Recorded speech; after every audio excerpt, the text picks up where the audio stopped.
Halo semuanya, kita bertemu lagi dalam perkuliahan perilaku organisasi. Kali ini kita akan belajar tentang kepemimpinan. Tujuan pembelajaran. Setelah mengikuti video pembelajaran ini, diharapkan mahasiswa akan mampu memahami tentang definisi kepemimpinan. Yang kedua, mahasiswa diharapkan akan mampu memahami dan menjelaskan semua tentang faktor penting dalam kepemimpinan. Yang ketiga, mahasiswa diharapkan akan mampu mendeskripsikan tentang teori kepemimpinan. Nah, selanjutnya kita pelajari beberapa definisi tentang kepemimpinan menurut beberapa ahli.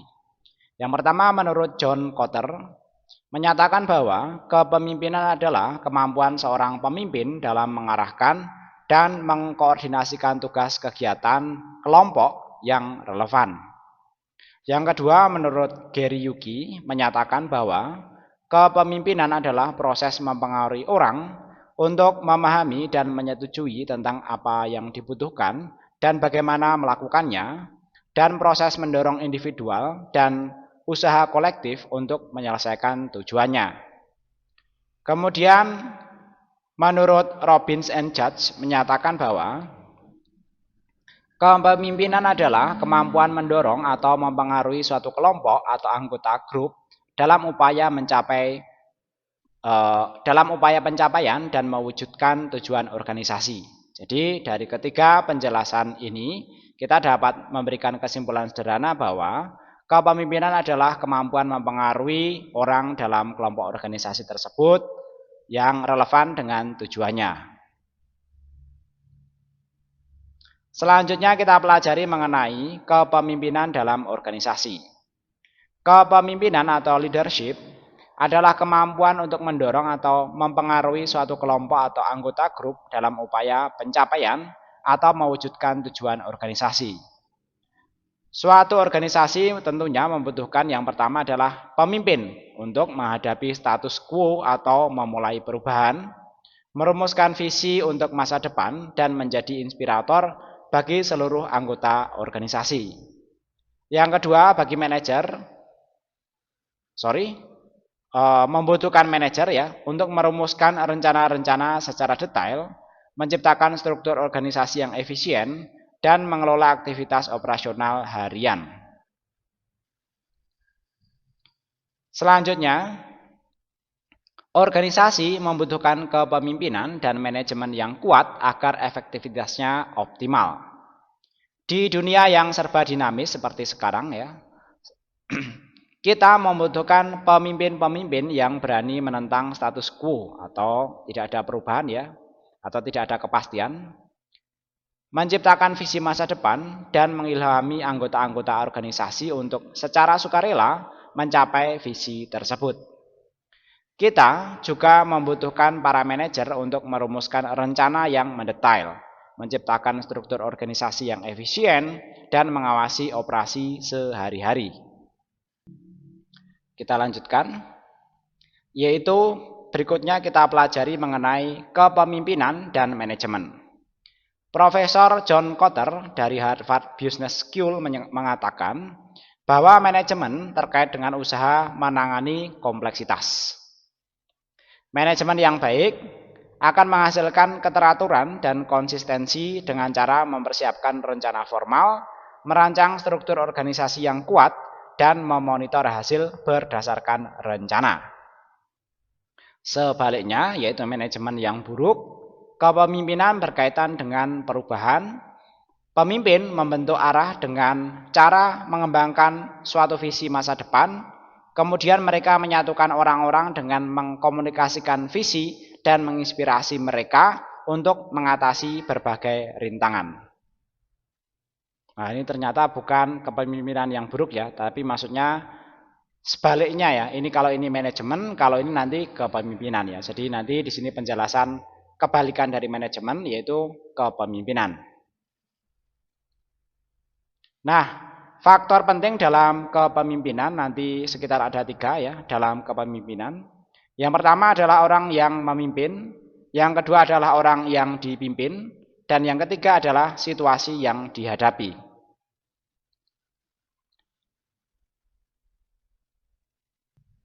Jadi nanti ketiganya akan saling terkait dan saling mempengaruhi ya dalam hal keberhasilan kepemimpinan. Kepribadian kepemimpinan, kemudian anggota yang dipimpin ya, serta situasi yang dihadapi nanti juga akan berpengaruh ya terhadap kinerja tim yang nantinya akan dihasilkan dalam tim tersebut. Lebih lanjut kita pelajari mengenai ciri pemimpin yang tidak efektif. Saya koreksi ya. Ciri kepemimpinan tidak efektif. Ciri kepemimpinan tidak efektif antara lain yang pertama, gaya kepemimpinan tidak sesuai dengan kebutuhan dari organisasi atau kelompok. Yang kedua, bawahan melaksanakan tugas dengan rasa terpaksa. Ya, jadi nanti idealnya sebenarnya pemimpin itu memberikan instruksi-instruksi yang sesuai dengan kapasitas dari bawahannya dan sesuai dengan kebutuhan dan tentunya merasa bahwa itu penting. Yang ketiga, tujuan pribadinya tidak sesuai dengan tujuan dari organisasinya. Nah, itu yang nanti akan menimbulkan kepemimpinan yang tidak efektif. Selanjutnya masih mengenai kepemimpinan yang tidak efektif. Berikut ini ciri-ciri kepemimpinan yang efektif. Kebalikan dari yang tadi yang tidak efektif ya. Ini yang efektif ya. Yang pertama, timbul rasa mantap pada diri bawahan, percaya dan reaksi puas serta peningkatan diri. Nah, itulah ciri dari kepemimpinan yang efektif. Kemudian yang kedua, cirinya adalah bawahan percaya pada pemimpinnya. Yang ketiga, tercipta hubungan kerjasama yang kondusif antara pimpinan dan bawahan tentunya. Yang keempat, siap memecahkan masalah, tidak lari dari kenyataan.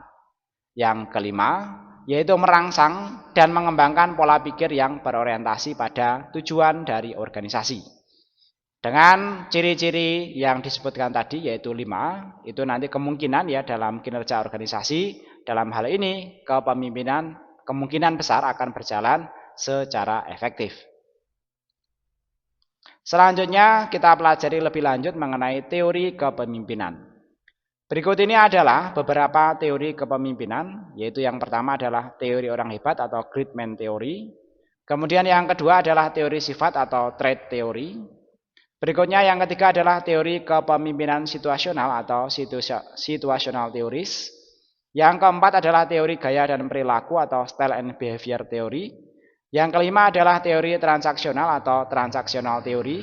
Yang keenam adalah teori transformasional atau transformational theory. Yang ketujuh adalah kepemimpinan karismatik atau charismatic leadership theory. Nah, selanjutnya nanti akan kita bahas lebih detail mengenai masing-masing beberapa teori kepemimpinan. Yang pertama nanti dari teori orang hebat. Ya, teori orang hebat ini ya berasumsi bahwa sifat kepemimpinan dan bakat-bakat kepemimpinan dibawa dari orang tersebut ya, sejak orang tersebut dilahirkan atau genetik ya. Biasanya orang yang dianggap karismatik, berwibawa dan lain sebagainya. Great man theory ini menyatakan bahwa pemimpin hebat itu ditakdirkan lahir untuk menjadi pemimpin dan menganggap seorang pemimpin yang hebat akan muncul pada saat dalam menghadapi situasi tertentu. Nah, ini nanti bisa dikaitkan juga dengan pendekatan-pendekatan spiritual ataupun nanti pendekatan-pendekatan yang lainnya atau pendekatan genetis lah ya. Nah, teori tersebut dipopulerkan oleh Thomas Carlyle pada tahun 1874 atau abad ke-19 dan dinyatakan dalam kitabnya yang populer yaitu judulnya On Heroes, Hero Worship and the Heroic in History.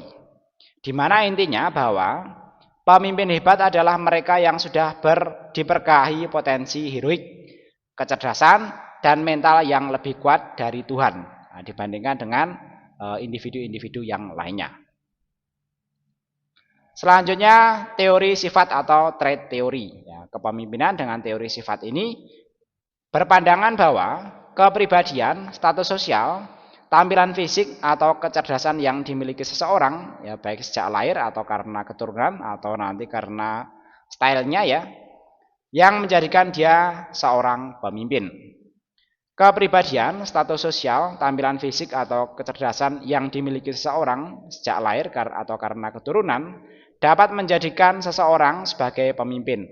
Namun bukan menjadi jaminan bahwa dia akan berhasil memimpin organisasi dalam mewujudkan tujuan organisasinya tersebut. Ya, jadi nanti di sini hanya sebagai pandangan saja ya, bahwa orang tersebut memiliki karakter pemimpin, tapi belum tentu dapat mewujudkan tujuan dari organisasinya.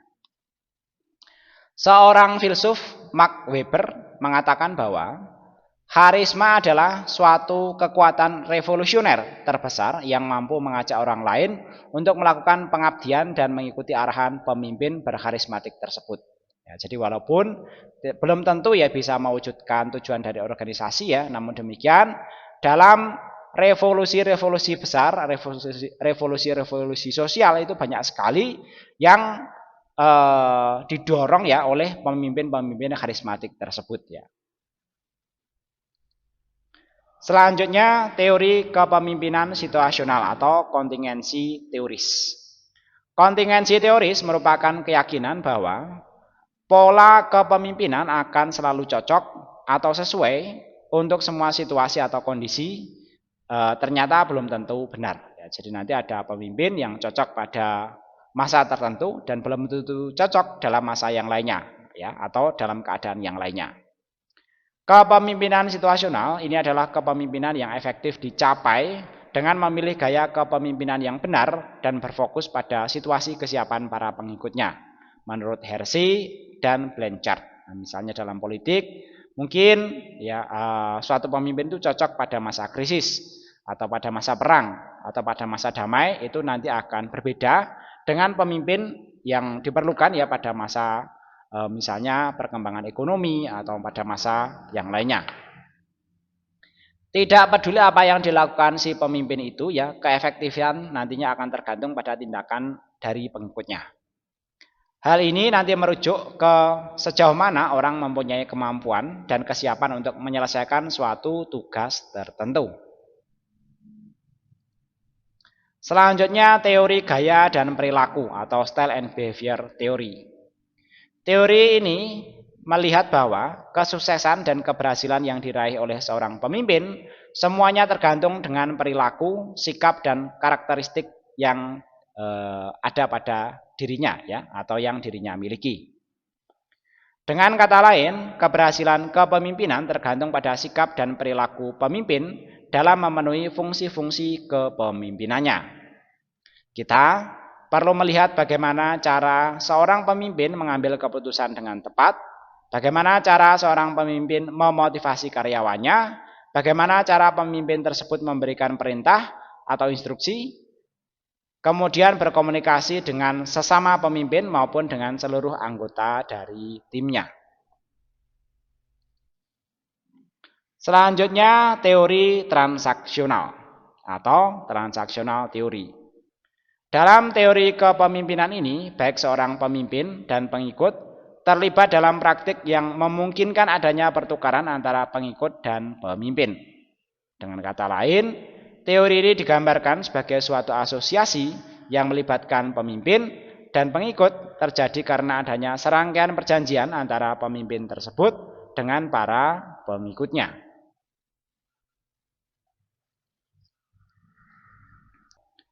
Teori berikutnya adalah teori transformasi, teori transformasional atau transformational teori. Teori ini, kepemimpinan transformasional ini ya, adalah sebuah teori yang relevan dengan kehidupan modern saat ini. Dalam hal ini, teori kepemimpinan transformasional mencakup dua elemen yang sangat penting, yaitu relasional dan hal-hal yang berurusan dengan perubahan nyata atau real. Teori kepemimpinan ini terjadi ketika satu orang atau kelompok orang berhubungan dengan orang banyak dengan upaya untuk mengangkat posisi atau pencapaian para pemimpin dan pengikut dari anggota tim yang dipimpinnya tersebut. Selanjutnya adalah teori kepemimpinan karismatik atau charismatic leadership theory. Charismatic leadership adalah rasa hormat pengikut timbul dari hasil pengamatan atas perilaku yang mencerminkan pengorbanan atau menunjukkan adanya kemampuan lebih dari pemimpinnya tersebut. Di Indonesia, tokoh Presiden Soekarno merupakan salah satu contoh pemimpin karismatik yang memiliki kemampuan menggerakkan, mempengaruhi, dan juga berdiplomasi. Ciri-cirinya untuk pemimpin yang karismatik yaitu yang pertama, memiliki visi serta menjelaskan secara jelas dan lugas ya apa yang menjadi kepentingan dari organisasi tersebut. Kemudian rela berkorban atau menanggung resiko secara pribadi. Kemudian mampu secara realistis melihat hambatan-hambatan dan mendapatkan sumber daya yang diperlukan untuk melakukan perubahan atau perbaikan. Kemudian berikutnya terbuka terhadap pendapat lain dan cepat tanggap atas kebutuhan dari pengikutnya. Kemudian yang terakhir cirinya adalah berperilaku melawan arus atau unconventional. Ya, jadi nanti pemimpin karismatik cenderungnya ya memang melawan arus ini ya. Nah, selanjutnya kita pelajari mengenai teknik mempengaruhi oleh pemimpin. Berikut ini teknik-teknik mempengaruhi oleh pemimpin ya. Yang pertama bisa menggunakan teknik stimulasi ya, yaitu pemimpin mempengaruhi anggotanya dengan menggunakan stimulasi atau reward ya. Jadi nanti diberikan hadiah. Nah, kalau misalnya sesuai dengan apa yang disampaikan oleh pemimpinnya tersebut. Kemudian yang kedua adalah persuasi. Pemimpin mempengaruhi anggotanya dengan kemampuan memimpin dalam komunikasi. Yang ketiga adalah kekuatan. Pemimpin mempengaruhi anggotanya dengan menggunakan kekuasaannya. Adapun faktor-faktor untuk menjadi pemimpin ya. Yang pertama adalah faktor operasional leadership. Orang yang paling banyak inisiatif, menarik, dinamis, serta kinerjanya baik itu nanti bisa terdorong menjadi seorang pemimpin. Yang kedua adalah popularity ya, seperti beberapa pemilu di Indonesia ya, beberapa kasus pemilu itu didasarkan pada popularitas dari calon pemimpinnya. Orang yang paling dikenal dalam kelompok berpeluang besar jadi pemimpin tersebut. Kemudian representatif ya, yaitu orang dapat mewakili kelompoknya. Itu nanti juga bisa menjadi faktor yang mendorong orang tersebut untuk menjadi pemimpin terutama bagi kelompoknya. Yang keempat, bakat ya. Orang yang memiliki kecakapan yang menonjol dalam kelompoknya juga akan kemungkinan besar ya akan terdorong menjadi pemimpin bagi kelompoknya. Nah, selanjutnya kita lihat level kepemimpinan ya menurut John C. Maxwell. Kira-kira nanti ada 5 tingkatan ya. Kita lihat dulu dari tingkatan yang kelima yaitu pinnacle ya. Dalam tingkatan ini, orang akan mengikuti Anda karena apa yang Anda representasikan. Yang keempat adalah people development. Nah, dalam level ini, orang akan mengikuti Anda karena apa yang sudah Anda lakukan untuk mereka. Yang ketiga adalah production. Orang akan mengikuti Anda karena apa yang sudah Anda kerjakan untuk berorganisasi. Yang kedua, level yang kedua ya, adalah permission.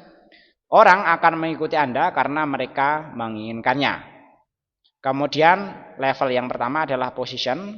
Orang akan mengikuti Anda karena harus, karena posisi Anda yang mungkin menjabat sebagai seorang pemimpin. Nah, ini kata-katanya John C. Maxwell ya kurang lebih dalam bahasa Inggris. Everything rises and fall on leadership. Jadi segala sesuatu dipengaruhi oleh pemimpinnya menurut John Maxwell. Tapi kira-kira ya benar sih ya. Selanjutnya mengenai kepercayaan atau trust ya. Kepercayaan atau trust adalah pengharapan atau keinginan pada pihak lain untuk tidak berlaku curang atau mempergunakan kesempatan. Dengan semakin labil dan tidak menentunya dinamika lingkungan organisasi, maka faktor kepercayaan atau strong bond of trust semakin berperan untuk menggantikan ketentuan-ketentuan birokratis yang berkaitan dengan ekspektasi dan kerjasama. Nah, adapun alasan untuk mempercayai seseorang ya bisa kita lihat beberapa poin-poin berikut. Yang pertama ya, nanti kurang lebih ada 3 jenis kepercayaan dalam hubungan organisasi ya. Yang pertama, kepercayaan berbasis pencegahan atau difference based trust.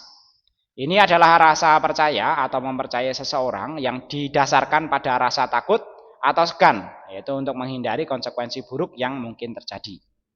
Yang kedua adalah kepercayaan berbasis pengetahuan atau knowledge based trust. Ini adalah rasa percaya atau mempercayai seseorang yang didasarkan pada behavioral predictability, yaitu merupakan akumulasi pengalaman berinteraksi antara kedua belah pihak. Ya, nah, kalau ini berdasarkan pengalaman, ya, sehingga nanti menjadi pengetahuan tentang orang tersebut. Kemudian yang ketiga, kepercayaan berbasis identifikasi atau identification based trust. Ini adalah rasa percaya atau mempercayai seseorang yang timbul karena masing-masing pihak telah saling memahami secara mendalam keinginan dan aspirasinya. Nah, jadi nanti kalau digambarkan secara diagram kurang lebih seperti berikut ya. Untuk bagian dalamnya adalah difference based, yang berikutnya adalah knowledge based, yang terakhir adalah identification based, dari atas ke bawah ya.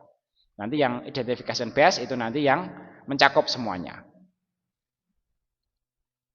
Nah, dari apa yang sudah kita pelajari, kita dapat mengambil kesimpulan singkat ya, bahwa kepemimpinan atau leadership adalah kemampuan untuk mendorong atau mempengaruhi suatu kelompok atau anggota grup dalam upaya pencapaian atau mewujudkan tujuan dari organisasi.